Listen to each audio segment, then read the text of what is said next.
This is Laura DeFranco, holistic physical therapist and owner of Brave Healer Productions. I'm excited to bring you my new holistic healing series where you're going to learn from the experts what it means to live fiercely alive, mind, body, and soul. I invite you now to take a breath, relax, and feel the vibe of the words my guest has to share with you today.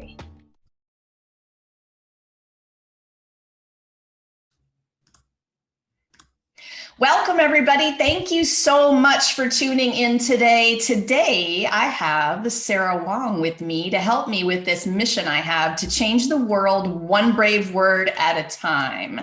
Sarah is a dedicated career advisor, mindfulness practitioner, and the owner of Metamorphosis 101. She aims to share the value of self-empowerment, embracing the power of transformation and discovery through healing in all aspects of her work. And you guys are going to find her at metamorphosis101.me. I've got you hooked up in the show notes. Welcome, Sarah. Hi, Laura. Thank you so much for having me. I'm happy to have you. Tell us a little bit about your story. Like, how did you get to doing what you're doing today? Yeah, so, man, it's been kind of a lifetime in the making in a way, but I was actually adopted from birth. And from my adoption, I mean, I have to say, like, a wonderful childhood. My parents were like so lovely. And, it was, I was able to sort of always adjust to the situations that I was put into, kind of prepping me for what would come as a career and life transition coach in my adulthood. But I started facing some real challenges with my adoption and with like not knowing much about my biological family. When I got into my like early to mid 20s, there was just a lot of personality traits about me, things that I started to notice about myself that were so different from my family, from my friends, from really anybody.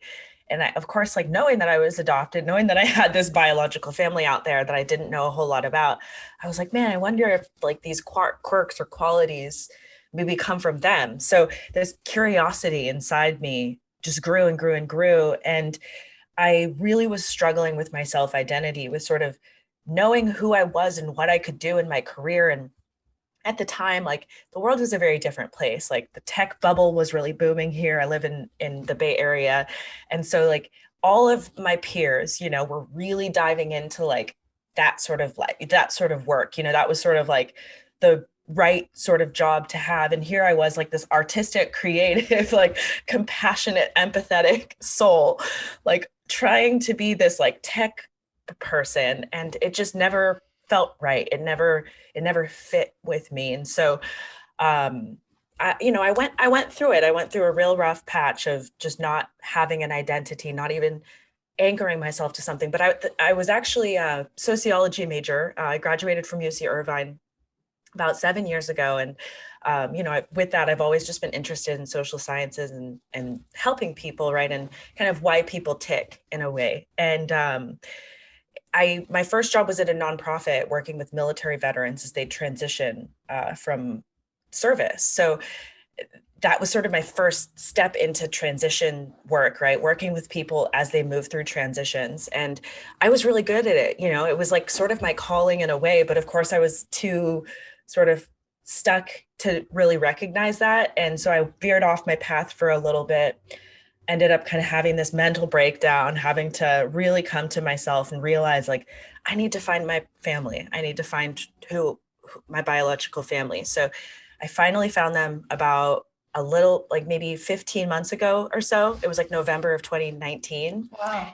And ever since then, it's just been this like journey of finding myself again. And so about a year ago, I got fired from my job and I was very upset about it. I was like, what am I going to do now? And so in that, I decided, I was like, it's time for me to own something for myself. It's time for me to, take back control of my life. And so I started my business. I started Metamorphosis 101. And I started, just before even Metamorphosis 101, it just started off with like helping people with revising resumes and, looking at different like career building materials. Cause that's what I do. Like outside of just like the mindfulness coaching, I do career development coaching as well. So that's really where my like professional background was. So I just started to really lean into the entrepreneurial stuff and to just identifying myself as a career advisor. I remember I had this one day where I was like, I'm a career advisor. That's it. Like, I had to sort of identify myself as something and really own that. And it was the first time in my life I had really done that, because otherwise I'd always just been sort of floating around. And identifying myself as that and really growing from that, has just been really, really such an amazing journey. And here I am now a year later. I'm working full time as a career advisor with a great organization, and I still have my business, Metamorphosis 101. And it's been just such an amazing experience and journey. I love it. Thank you for sharing that Yeah. pieces of your story. So let's start to talk about some of these topics that that turn you on in terms of how you're helping people. So there have been times where I have felt like a total alien. Like what happens from there is that I can check my mindset about it, or I can fall into the pit of doubt about it, right? So what do we do when we're feeling like the black sheep and like we don't fit in? Oh my goodness. Well, that is so funny that you mentioned alien, because I remember I had this moment like 3 years ago. I was actually flying on a plane out to Florida with one of my friends to a music festival. And as I was chatting with her, I was looking at her, and the way she was reacting to the things I was saying, it was like I was an alien, and I was like, gosh, I was like, maybe I am an alien. Because again, this was before I knew my biological family. And so I was thinking like, maybe I am actually an alien. So it's funny that, you say that, because,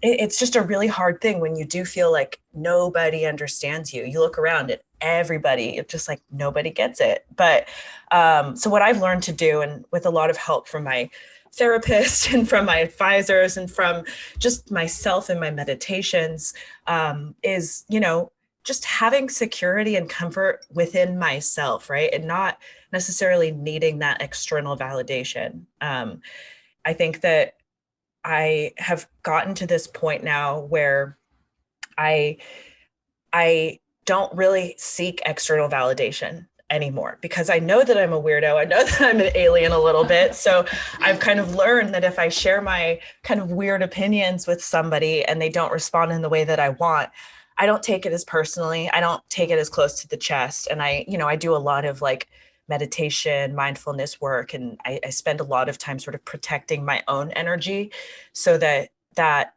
doesn't affect me as much from the outside. So that's been really helpful. Yeah, external validation is overrated. So overrated. Exactly. We're laughing about it, but you and I Yeah, both know that that journey is really hard, it actually. is. It It's is. hard to get to the point where you're confident in yourself in all ways so Yeah. that you don't constantly look outside of yourself for that validation. Yeah. Oh yeah. Oh yeah. Believe me. I mean, it was such a journey for me. Like I've dealt with some of the worst anxiety that you could possibly imagine, nearing towards agoraphobia, like severe paranoia, like moments where I just didn't even want to move or leave my house. And I felt almost crippled even to just like get up and, go to the kitchen to like do my dishes or something. Like, you know what I mean? So I fully understand that journey. And I guess it is a bit of a privilege now, and I'm so so grateful that I am at this point now where I can laugh about it, and I can sort of, I think that laughing about it is sort of one of the biggest things. That's what I'm a huge proponent of, is actually kind of, it's like, laughing at your fears in a way, making them more real, right? Bringing them into reality as much as you can, and almost trying to put a comedic spin on it somehow, or try to think of it in a different way, reframe your mind around the fear. Like for me, again, my biggest fear was reaching out to my biological family. Like I had again, with the external validation, I had so many people on the outside telling me, if you do this, they're not going to be who you think they are. It's not going to be as good as you think. But in my gut and in my intuition always told me like, they're good people. They love you. They want to, the reason that you like are, your spidey senses are tingling is because they're thinking about you. They want to know you. They want to interact with you. And I knew this in my soul, but like nobody was validating this for me.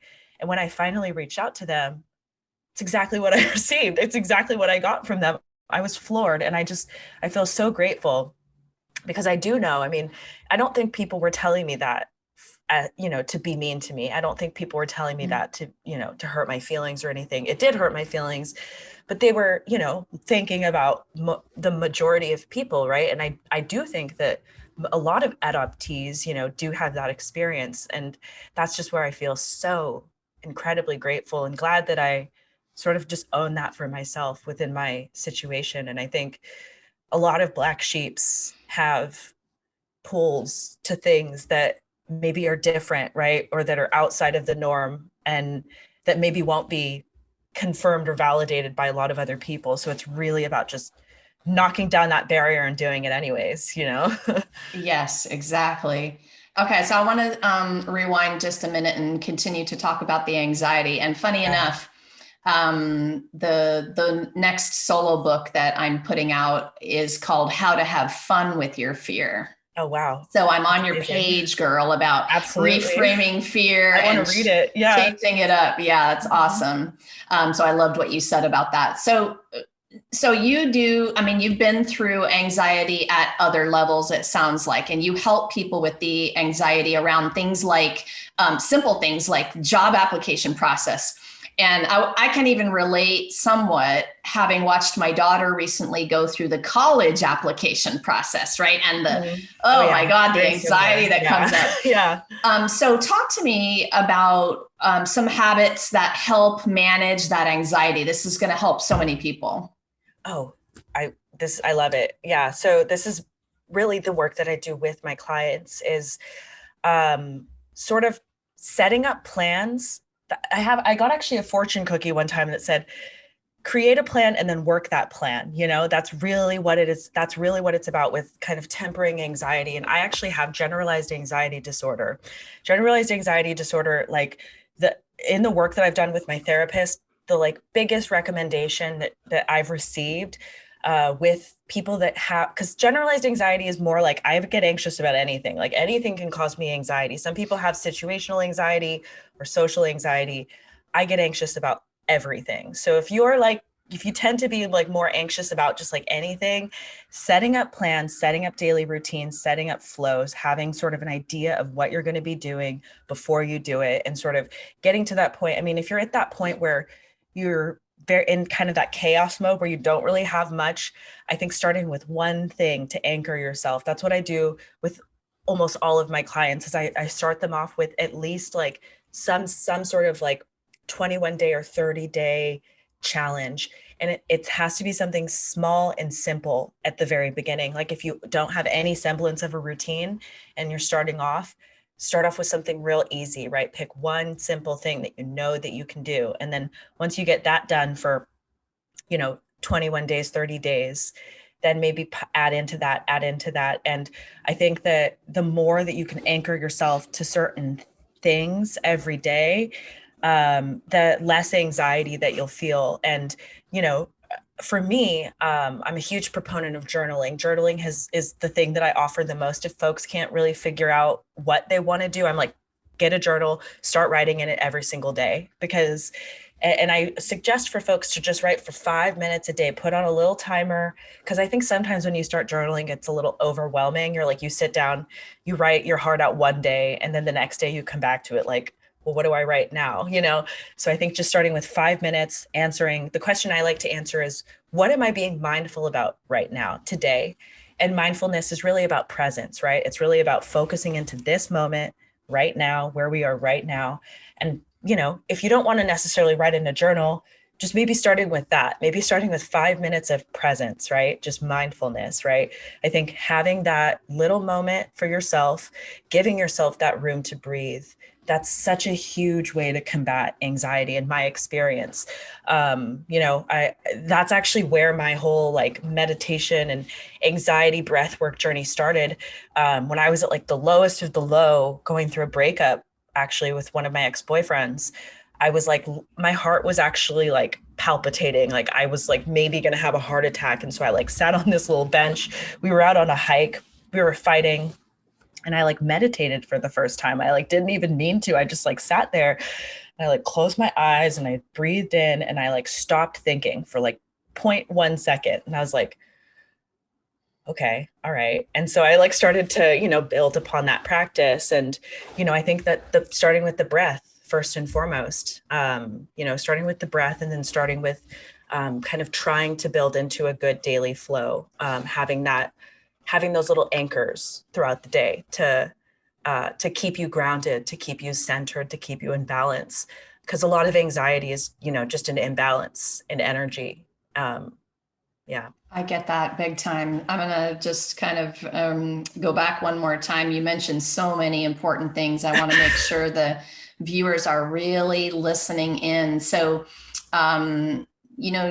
you talked about small goals and one thing at a time. And I heard somebody else talk about this and it really resonated, is we all have these huge goals and we look to these big visions. And the problem sometimes is that they aren't achievable right away. And so what happens is we feel constantly like negatively about it, or we feel like we're failing rather than taking that tiny piece and achieving it and having all that positive energy, juju being in our manifesting world, right? And so I love what you said about baby goals and one step at a time, and then breath work, journaling, mindfulness, all of those are profound. I'll hang on to the breath work one for a moment. And I changed the word mindfulness to bodyfulness once upon a time. Just, I guess, my physical therapy background. It's like, I just want you to feel your body and clear your mind and be right here, right now. Right. And that's exactly what you were talking about. So I love it. Really powerful, really, really powerful. So let's talk about your uniqueness. So recognizing that in ourselves is so important. And to me, this actually has something to do with purpose. Okay. So how do we recognize our own uniqueness, especially if we're struggling with this right now? So actually, what really helped me define this last year was some core values training. So I worked with a coach last year who helped me to really identify what my core values are, because when going into my work with her, I was still in that, like I said earlier, in that phase of like, I don't even know what I am. I don't even know how to identify myself in my career. Like I knew I wanted to be an entrepreneur. I knew I had like, a variety of experiences. I've had so many different jobs throughout my life, but I never really identified myself as any of them. And so she kind of guided me, and I've heard this even from my therapist and from other advisors, is really identifying what your core values are. And rather than I mentioned that I've identified myself as a career advisor, but really my values are dedication, fairness, and love. Those are the things that steer me forward in my life. And any job that I have is just sort of a vehicle for me to be able to dedicate myself with fairness and love to people, so currently career advising and Metamorphosis 101, that is the vehicle that I'm driving right now, to accomplish this. But I know that throughout the rest of my life, dedication, fairness, and love, those will be the constants. And so I think having those values, having those things beyond any job title is so huge. And I actually do some values coaching, values training now myself. I kind of take some of the lessons and I've even adapted it into my own sort of way that I work with my clients in sort of understanding identifying those values and really anchoring to those values. And, again, like I think, especially if you're struggling like I was and not knowing what you are, not knowing, like how to identify yourself in your career, or even in your life, not having an identity is like, it's, it's awful. It's not a good place to be. So if anybody out there is sort of going through that, I think, trying to think of your core values, identify, the things, the words, it's like even corporations do this. You know what I mean? Corporations have like core values that they define themselves as. And I think that it's just a very important process for both individuals and organizations to work on. Foundational. Yeah. Really. Yeah. Really, really important. Um, awesome. All right. I want to hit you up with one more question today. Sure. And, mostly because this is so timely. Mm-hmm. But your question really is, when we talk about mental health, what do you think is the best way to determine where exactly someone's struggle is? This is your question, like to the universe and to the world. So Answer that for me. I can't wait to hear what you want to say about this. Okay. Can you clarify that question a little bit? When we talk about mental health, what do you think is the best way to determine where exactly someone's struggle is with it? Okay. Oh my goodness. Like you said, that's the golden question. I mean, I think that mental health for so long was almost like just unspoken. It was this hush, quiet thing that nobody addressed, that nobody talked about. And I've been openly talking about my mental health and my struggles with it for years, for a really long time. And I actually was iced out of friendships and, kind of made to feel insane, made to feel crazy.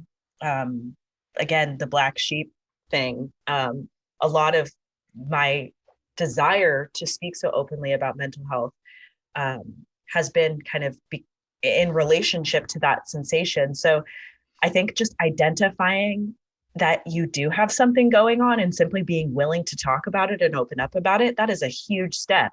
What the crisis is, whether it's depression or paranoia or something else, anxiety, like I have. And like I said, I don't struggle as much with depression. I struggle more with anxiety and paranoia. But just identifying like, there's something wrong. There's something going on up here. Like I've got a problem. I think one of my like biggest revelations, epiphanies that I had about mental health a couple years ago was like, if I had like a liver problem, right? Say my side was aching just like horribly, right? Like it was throbbing and my pancreas was hurting or my lungs were burning. I would totally go to the doctor and I would get that checked out. Like no questions asked, 1000%. Right. But if my brain is throbbing and I'm having paranoia and I'm going through depression and my brain is just like, we, for some reason, don't have the same reaction. We don't have the same response. We're like, oh, well, I have to deal with this.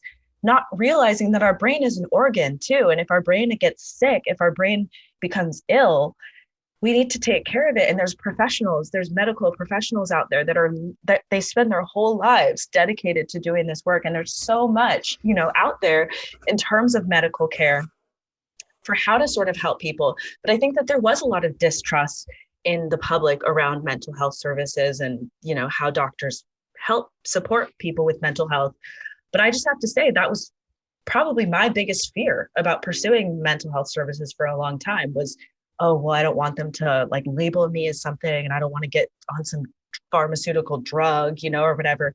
But taking that step forward, addressing the problem, getting the help that I needed, absolutely 100% changed my life for the better. It was the best decision that I ever made. And just being willing and open to accept it and acknowledge it is that was step one for me. And it's nothing to be ashamed of. I just want to name that right now. There's no shame in it, right? Like you're not going to, maybe there's some shame to like physical illness as well, but I don't think we hold as much shame about when our body gets sick as when our mind gets sick, So definitely not. Remove that stigma. Don't think of it as anything shameful. It's nothing that you did wrong. It's like sometimes your body gets sick, sometimes your brain gets sick, and you have to deal with that. You have to address that. And if you don't, the consequences are just as dire as a body illness, So yes. That's what I Yeah. would say, is just address it. Don't be afraid to acknowledge it, and get help. Be open to receiving help. It's so important to take that step. And sometimes with mental health, that's the barrier with mental health, is the mental health disease itself doesn't let you do that. But so you have to kind of step over it a little bit and take that power back over it a little bit. Yeah. Yes, that's one of those things where I always reply with a yes with an exclamation point. Yeah. Yeah. Sarah, thank you so much for what you're doing in the world and for being here today to share it with everybody. Absolutely. My pleasure. It's so great to speak with you and talk about such an important topic. So tell everyone where the best place to find you is. So I told you earlier, I just finished my website last night, metamorphosis101.me, M-E, and I'm also on LinkedIn and Instagram. I guess I can leave the links below, but Yep, LinkedIn I'll and hook Instagram everyone up. are probably the best way to connect. On Instagram, I do a fun Friday affirmation series where I go live every Friday and sort of read off some positive affirmations. And then I also do a Monday meditation. So those are some fun things that I like to do on social media, both on Instagram. So Fantastic. mhm. Thank you for that. Awesome. So don't worry, you guys, I'm going to hook you up in the show notes and you'll have all those social links and Sarah's website, right? Metamorphosis101.me, me, okay? And you guys, the way I like to end a show is with a big juicy question. So here it is. What if there's something you haven't learned yet that could change everything? I think that Sarah probably has one of those somethings for you. So it's time to be brave, you guys. See you next time. Thank you, Sarah. Thank you. Love what you heard today. Don't forget to drop down and hit that subscribe button, you guys, and then join me over at bravehealer.com for just a little bit more healing badassery. Have a great one.